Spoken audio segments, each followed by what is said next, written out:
ओम श्री साई राम। साई प्रेम वाणी के हमारे आज के प्रसारण में आप सबका हार्दिक स्वागत है। आज हम आप सबके लिए लेकर आए हैं सुमधुर कार्यक्रमों की मनमोहक श्रृंखला। आज के प्रसारण में आप भजन शिक्षा के अंतर्गत एक सुमधुर भजन गायन सीखेंगे।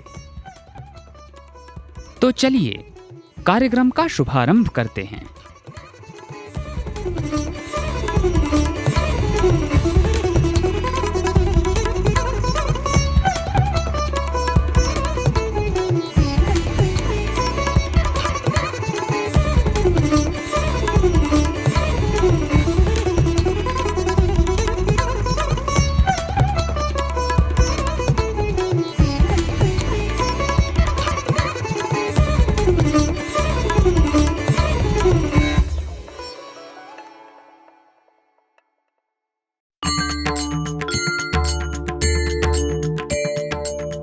अब प्रस्तुत है हमारा कार्यक्रम भजन शिक्षा। कक्षा में प्रस्तुत हैं भगवान बाबा के प्रिय भजन गायकों में से एक श्री रवि कुमार सर एवं टीम रेडियो साई के प्रिय सदस्य श्री अनिरुद्ध श्रीनिवासन जी।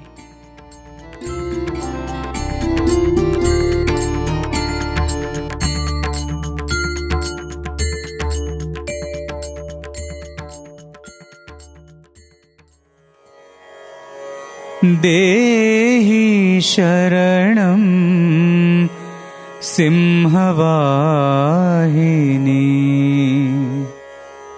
ओम श्री साई राम। श्री सत्य साई भजन शिक्षा कार्यक्रम में आप सभी का स्वागत है। आज की कक्षा के लिए हमने भगवान साई की दिव्य माँ के रूप में वंदना करता हुआ अत्यंत सुंदर भजन चुना है। चलिए अब इस भजन के बोल जान लेते हैं। देहि शरणं सिंहवाहिनी। देहि शरणं असुर विनाशिनी। देहि शरणं भव भय हारिणी। देहि शरणं हरि नारायणी। देहि शरणं ब्रह्म सनातनी। देहि शरणं साई नारायणी। आज की कक्षा के लिए इस भजन को सी शार्प मध्यम श्रुति में गाया जा रहा है, जिसे 1.5 मध्यम या काली 1 का मध्यम भी कह सकते हैं। देहि शरणं सिंहवाहिनी। देहि शरणं सिंहवाहिनी। देहि शरणं सिंहवाहिनी। देहि शरणं सिंहवाहिनी।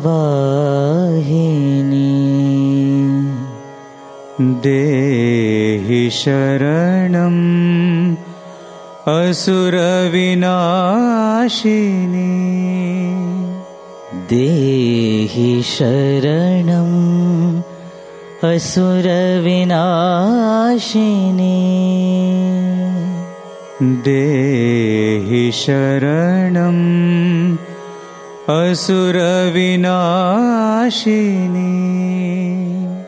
देहि शरणं असुरविनाशिनी। देहि शरणं भवभयहारिणी। देहि शरणं भवभयहारिणी। देहि शरणं भवभयहारिणी देहि शरणं भवभयहारिणी देहि शरणं हरिनारायणी देहि शरणं हरिनारायणी देहि शरणं हरिनारायणी देहि शरणं हरिनारायणी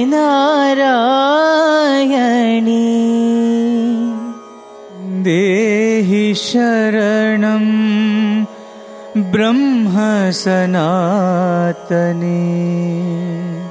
देहि शरणं ब्रह्मसनातने देहि शरणं ब्रह्मसनातने देहि शरणं ब्रह्मसनातने देहि शरणं साईनारायणी देहि शरणं साईनारायणी देहि शरणं साईनारायणी देहि शरणं साईनारायणी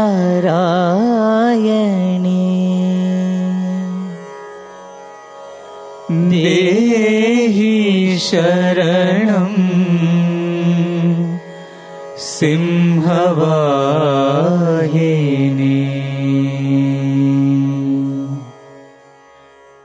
कहरवा ताल और अनेक रागों के सम्मिश्रण से सज्ज इस भजन की धुन जान लेने के बाद चलिए अब रुख करते हैं साई भजनों की आत्मा कहे जाने वाले भाव पक्ष का।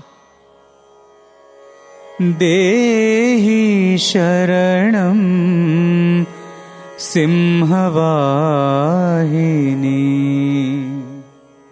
भगवान हमें कई अवसरों पर समझाते हैं कि आदि शक्ति माँ दुर्गा, लक्ष्मी और सरस्वती के रूप में प्रकट होती हैं। माँ दुर्गा शक्ति और सामर्थ्य को दर्शाती हैं। उनका वाहन सिंह युद्ध के समय उनके आक्रोश को दर्शाता है जब वे सभी शत्रुओं का नाश करती हैं। सिंह बहादुरी, साहस, वीरता, शौर्य और पराक्रम को दर्शाता है। अतः इस पंक्ति में हम माँ दुर्गा जो सिंह पर सवारी करती हैं उनसे संरक्षण देने की प्रार्थना करते हैं, जो हमारे भयंकर से भी भयंकर शत्रुओं का नाश करती हैं और हम में शक्ति का संचार करती हैं। देहि शरणं असुरविनाशिनी। भगवान बाबा ने एक बार कहा था कि माँ दुर्गा को हमें भयंकर देवी के रूप में नहीं समझना चाहिए, अपितु माँ दुर्गा हमारी रक्षा करती हैं और सभी प्रकार के दैत्यों और असुरों का विनाश करती हैं। देवी महात्म्य में कथा आती है कि कैसे माँ दुर्गा ने महिषासुर का वध कर उसका नाश किया। किंतु इस प्रसंग का आंतरिक महत्व यह है कि माँ दुर्गा हमारी आसुरी प्रवृत्तियों का नाश कर हमें सही मार्ग पर ले आती हैं। श्री श्री परमहंस योगानंद जी द्वारा लिखित योगी कथामृत में एक बहुत सुंदर वक्तव्य आता है, जिससे यह स्पष्ट होता है कि कृपालु माँ हमारी आसुरी चेष्टाओं का नाश कर हमें सही मार्ग पर ले आती हैं। एक बार योगानंद जी की बड़ी बहन रोमा ने उनसे उनके पति श्री सतीश चंद्र बोस जी के विचारों में परिवर्तन करने की प्रार्थना की। वे अक्सर रोमा जी के ध्यान के कमरे में लगी संतों की तस्वीरों का मजाक उड़ाकर आनंद लेते थे, जिससे उन्हें ठेस पहुंचती थी। वे एक पतिपरायणा हिंदू नारी थी जो अपने पति की शिकायत नहीं कर रही थी, किंतु वे चाहती थी कि उनके पति के भौतिकवादी विचारों में बदलाव आए। ध्यान में मिली दिव्य प्रेरणा से योगानंद जी ने अपनी दीदी से कहा कि अगले दिन वे अपने पतिदेव के साथ दक्षिणेश्वर के काली मंदिर चलें। उन्हें पूरा विश्वास था कि उस पवित्र स्थान के स्पंदनशील वातावरण में जगन माता उनके हृदय के तार अवश्य छेड़ देंगी, किंतु सतीश जी को उनके उद्देश्य के बारे में कुछ न बताएं। आशान्वित होकर दीदी सहमत हो गई और अगली सुबह तड़के ही वे तीनों दक्षिणेश्वर मंदिर जाने के लिए तैयार होकर निकल पड़े।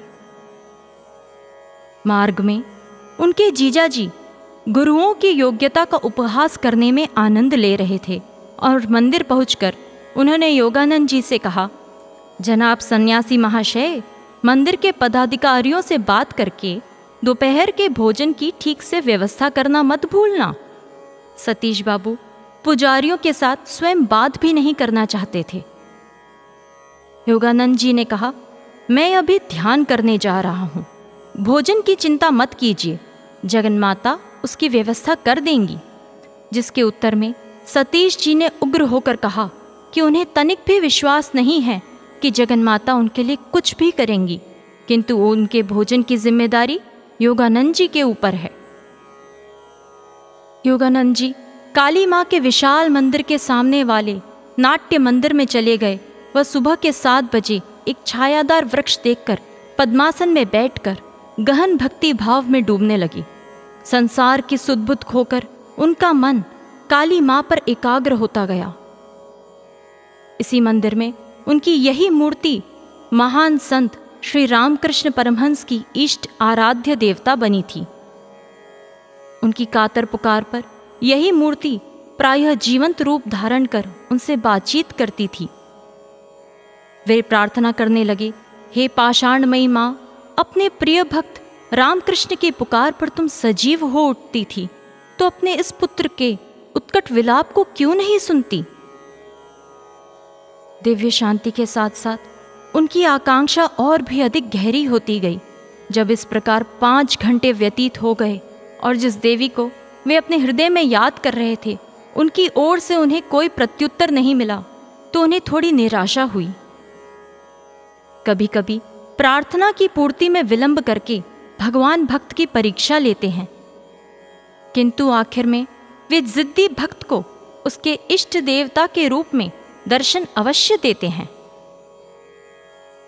अनिच्छापूर्वक उन्होंने आंखें खोली तो एक पुजारी दोपहर के नियम के अनुसार मंदिर का दरवाजा बंद कर उसमें ताला लगा रहा था।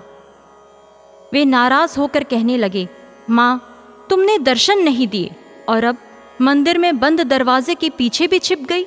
मैं अपने बहनोई की ओर से तुमसे एक विशेष प्रार्थना करना चाहता था। योगानंद जी की आंतरिक प्रार्थना स्वीकृत हुई। सर्वप्रथम उन्हें एक आनंदप्रद शीतल लहर अनुभव हुई और उनकी सारी वेदना दूर हो गई। उसके बाद उन्होंने आश्चर्य से देखा कि मंदिर का आकार विशाल हो गया है। उसके विशाल द्वार धीरे धीरे खुलते हैं और माँ काली की पाषाण मूर्ति दिखाई देने लगती है। फिर धीरे धीरे पाषाण मूर्ति जीवंत रूप में बदल जाती है और उनकी ओर देखकर मुस्कुराने लगती है। अपने इस अवर्णनीय आनंद के बारे में योगानंद जी विस्तार से लिखते हैं। वे बताते हैं कि उन्होंने अपने जीजाजी को पवित्र बेल वृक्ष के नीचे ध्यान मुद्रा में देखा। वे समझ गए कि मंदिर के पवित्र वातावरण में उनके जीजाजी के विचार कुछ उन्नत हो गए, किंतु उनके स्वयं के बारे में अभी भी उनके विचार ठीक नहीं थे। उन्होंने माँ से प्रार्थना की, माँ, क्या तुम मेरे बहनोई में आध्यात्मिक परिवर्तन नहीं लाओगी? अब तक मौन रही माँ बोल उठी, तुम्हारी मनोकामना पूर्ण होगी। योगानंद जी अति प्रसन्न हो गए, किंतु सतीश बाबू उनके पास गुस्से में आकर कहने लगे, घंटों पर घंटों बीत गए और तुम वहां पालती मारे आंखें चढ़ाए बैठे रहे। मैंने कई बार आकर तुम्हें देखा और वापस चला गया। कहाँ है हमारा भोजन? अब मंदिर भी बंद हो गया। तुमने मंदिर के पदाधिकारियों से कुछ कहा भी नहीं। अब तो भोजन की व्यवस्था करने के लिए बहुत देर हो चुकी है। देवी के आविर्भाव से मिले परमानंद के फलस्वरूप योगानंद जी बोल पड़े, माँ काली हमें भोजन कराएंगी। सतीश बाबू ने भी क्रोध में कहा, मैं भी देखना चाहता हूं कि पहले से कोई व्यवस्था ना रखने पर तुम्हारी काली माँ यहाँ हमें भोजन कैसे कराती हैं। उनका इतना कहना हुआ ही था कि मंदिर के एक पुजारी उनके पास आए और योगानंद जी से कहने लगे कि जब वे ध्यान कर रहे थे तो उन्होंने उनके मुखमंडल पर तेज देखा और उन सभी के लिए भोजन अलग निकाल कर रख दिया। वैसे तो जो पहले से सूचित नहीं करते उन्हें भोजन देना मंदिर के नियमों के विरुद्ध है, परंतु यह नियम उन पर लागू नहीं किया गया।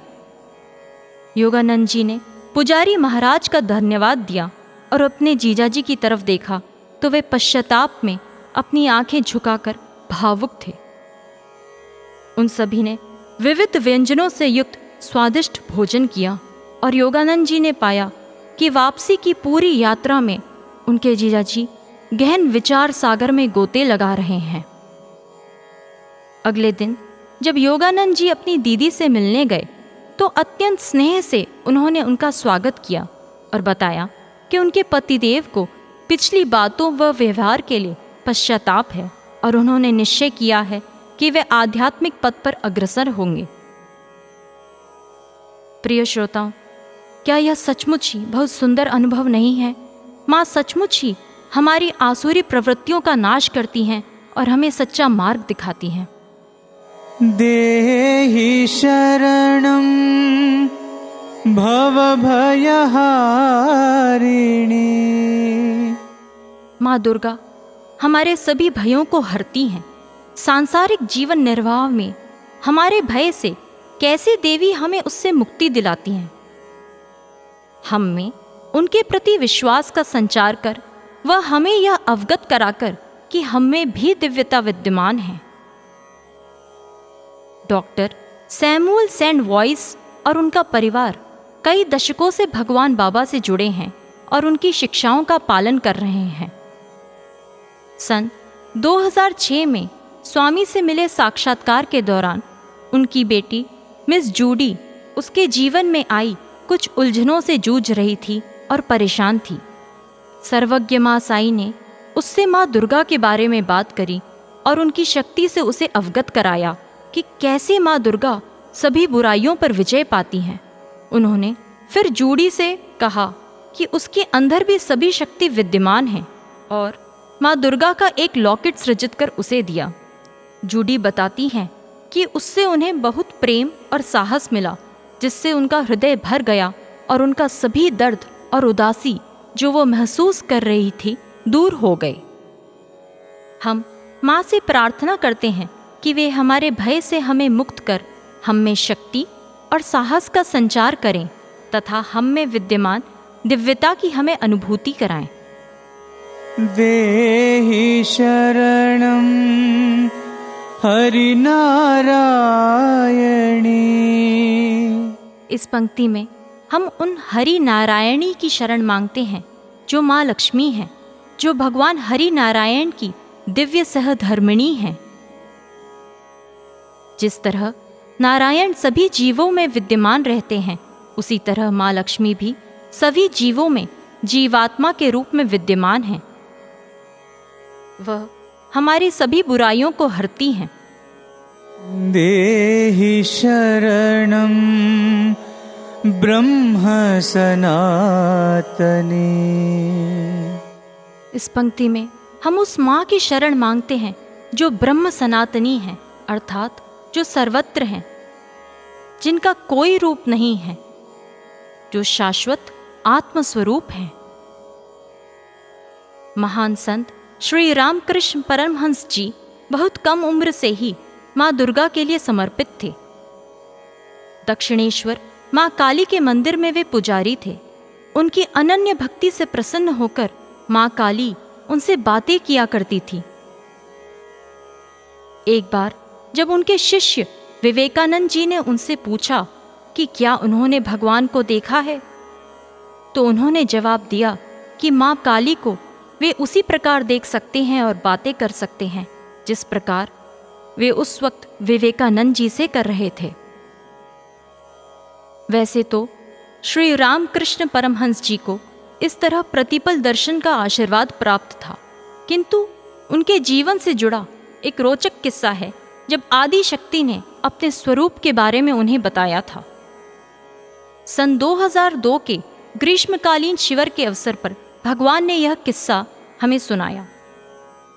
एक बार श्री रामकृष्ण परमहंस जी अपने जन्म स्थान कामारपुकुर रहने गए। माँ काली के दर्शनों की उनकी तीव्र इच्छा थी। जब उनके वियोग का दर्द असहनीय हो गया तो उन्होंने गंगा मैया में जीवन अंत करने का निश्चय किया, किंतु गंगा मैया में जितनी दूर तक भी वे गए, पानी केवल उनके घुटनों तक ही आया।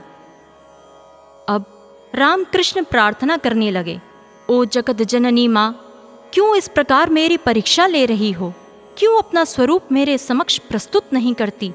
क्यों मुझे स्वयं में समाहित नहीं होने देती? अब यह पीड़ा मेरे लिए असहनीय है।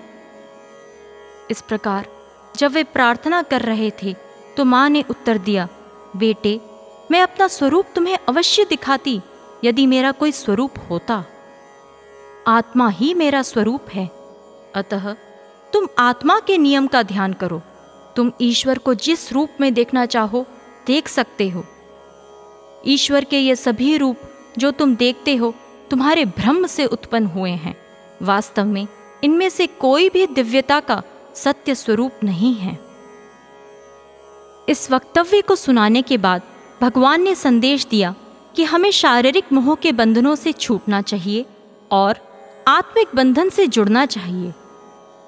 हमें ईश्वर के स्वरूप को देखने की इच्छा नहीं करनी चाहिए, बल्कि सभी स्वरूप जो हमें दिखते हैं उन्हें दिव्य स्वरूप समझना चाहिए। भगवान ने कहा कि इस देह को सत्य ना समझो, बल्कि उसमें निवास करने वाले देही को जानो। दिव्य आत्मा जन्म और मृत्यु के बंधनों से परे है, वह सर्वदा शाश्वत और सनातन है। इस सत्य को पहचानो। देहि शरणं साई नारायणी। स्वामी कहते हैं, नारायणी जो माँ लक्ष्मी हैं, हमें सभी प्रकार की सुख और समृद्धि प्रदान करती हैं। वे न केवल हमें धन बल्कि विद्या, चरित्र, आरोग्य और भी सभी प्रकार की सिद्धि प्रदान करती हैं। हमारी साई माँ भी नारायणी ही हैं। 14 फरवरी सन 2009 में जब भगवान मुद्दनहल्ली संस्थान की आधारशिला रखने के समारोह के लिए गए थे, तब उन्होंने घोषणा की कि सभी बाधाओं को पार करते हुए 1 साल में संस्थान खुलेगा। उन्होंने संस्थान संरक्षकों से कहा कि वे बाहर से धन ना लें और सभी खर्चों का निर्वहन वे स्वयं करेंगे। भगवान ने स्वयं अपने हृदय की ओर इंगित करते हुए कहा कि इस वक्ष स्थल में स्वयं लक्ष्मी निवास करती है, फिर मुझे बाहर से किसी धन की क्या आवश्यकता। साई नारायणी ने हमें सर्वदा दिया ही दिया है और आगे भी देते ही रहेंगे। उनसे सिर्फ यही प्रार्थना है कि सदा सदा हमारे अंदर निवास करें और हमें अपने से दूर ना रखें। चलिए इन्हीं भावनाओं के साथ ओतप्रोत होकर इस भजन को एक बार पुनः दोहराते हैं।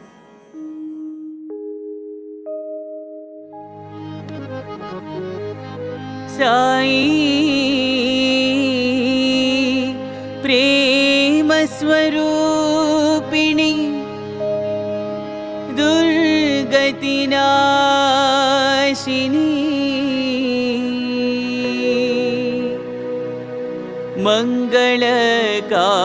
मंगलकारिणी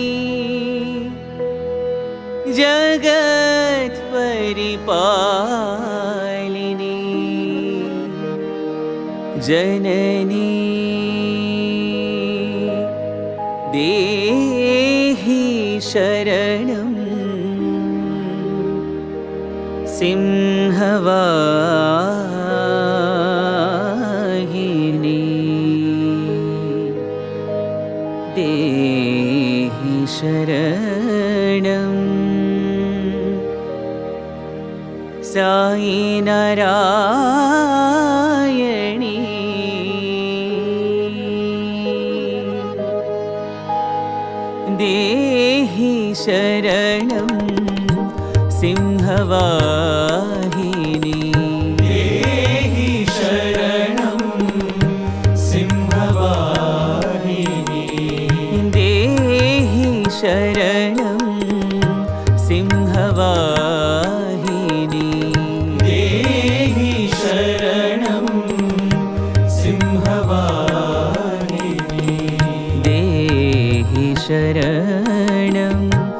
असुरविनाशिनी शरणम् असुरविनाशिनी देहि शरणम् असुरविनाशिनी शरणम् असुरविनाशिनी देहि शरणं भवभयहारिणी देहि शरणं भवभयहारिणी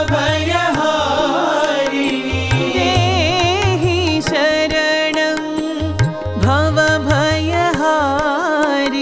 देहि शरणं भवभयहारिणी देहि शरणं हरिनारायणी देहि शरणं हरिनारायणी देहि शरणं हरिनारायणी देहि शरणं हरिनारायणी देहि शरणं ब्रह्म सनातनी देहि शरणं ब्रह्म सनातनी देहि शरणं ब्रह्म सनातनी देहि शरणं ब्रह्म सनातनी देहि शरणं साई नारायणी देहि शरणं साई नारायणी देहि शरणं साई नारायणी देहि शरणं साई नारायणी देहि शरणं सिंहवाहिनी देहि शरणं सिंहवाहिनी देहि शरणम् असुरविनाशिनी देहि शरणम् असुरविनाशिनी देहि शरणं भवभयहारिणी देहि शरणं भवभयहारिणी देहि शरणं हरिनारायणी देहि शरणं हरिनारायणी देहि शरणं ब्रह्म सनातनी देहि शरणं ब्रह्म सनातनी देहि शरणं साई नारायणी देहि शरणं साई नारायणी देहि शरणं साई नारायणी देहि शरणं साई नारायणी देहि शरणं सिंहवाहिनी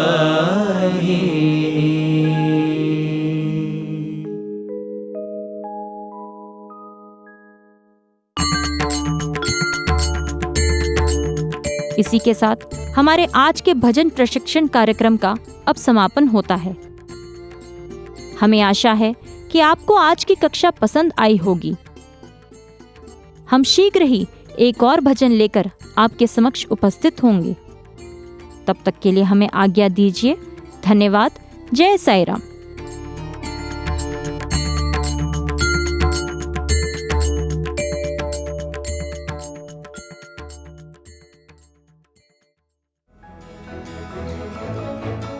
इसी के साथ हमारे साईं प्रेम वाणी कार्यक्रम का समापन होता है।